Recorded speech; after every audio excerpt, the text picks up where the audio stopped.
Salutations.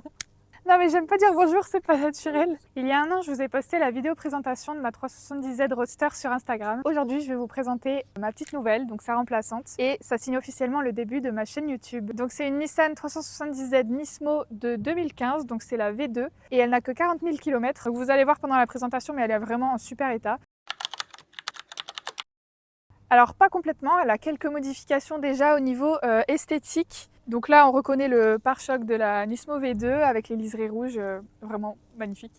Et par contre ce qui a été ajouté c'est le film jaune au niveau des feux. Et bon, comme vous avez pu le remarquer aussi, j'ai mon petit cache-plaque fait par moi-même.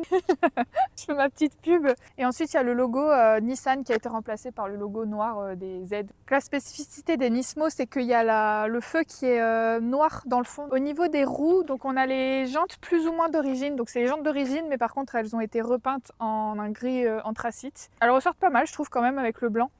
Et du coup c'est des 19 pouces. Et au niveau des pneus, on est sur du Continental Sport Contact 6 en 245 à l'avant et en 285 à l'arrière. On a les étriers rouges d'origine qui a été ajouté, par contre c'est des cales pour élargir un petit peu la voiture. Donc au niveau de l'arrière, on a le béquet qui est pas tout à fait d'origine puisqu'on a été ajouté un covering effet carbone et au-dessus une lame Maxton Design, ce qui fait un peu plus ressortir le béquet. Moi j'aimerais bien, j'aime beaucoup l'aileron de la Nismo V1. Bon, je compte pas changer, mais la config comme ça, je trouve que ça fait un peu plus ressortir quand même le béquet. Au niveau du pare-choc, donc c'est celui d'origine de la Nismo V2 avec les liserés rouges pareil.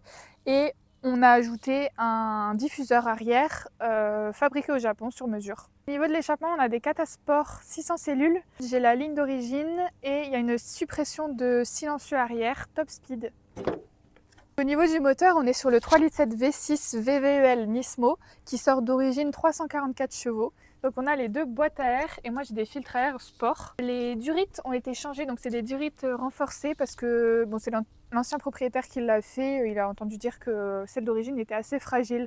Et on a la magnifique barre anti-rapprochement Nismo. Au niveau de l'intérieur, on est sur des sièges baquets Recaro Nismo en cuir Alcantara rouge du coup. Nous avons la petite touche de kéké sur la ceinture.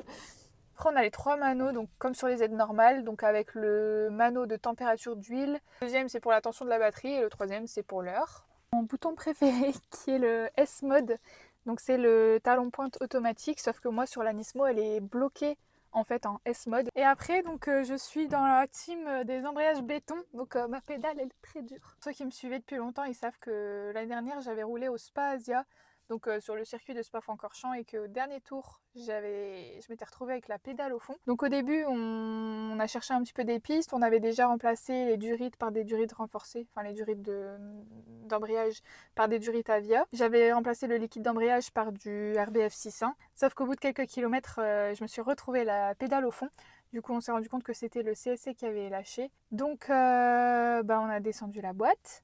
En gros, d'origine, le CSC est passé à l'intérieur de la boîte, sauf que c'est une pièce connue pour être assez fragile sur les Z parce que elle n'est pas solide.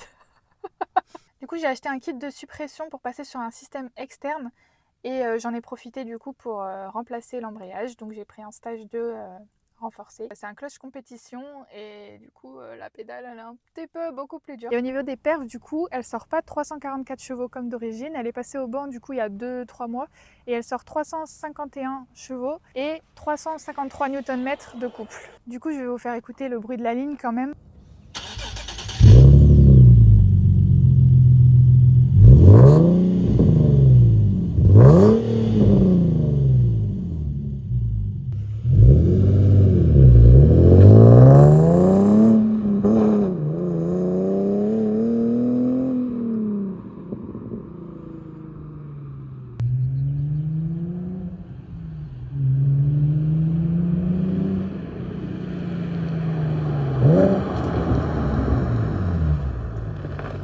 Bon, on arrive sur la fin de la vidéo, je vous emmène quand même faire un tour pour que vous entendiez le bruit quand on roule. Donc je vais vous laisser là-dessus et j'espère que la vidéo vous a plu. Je vous prévois déjà une future vidéo pour vous expliquer pourquoi j'ai quitté la Roadster pour la Nismo et pourquoi j'ai acheté une Nismo tout simplement.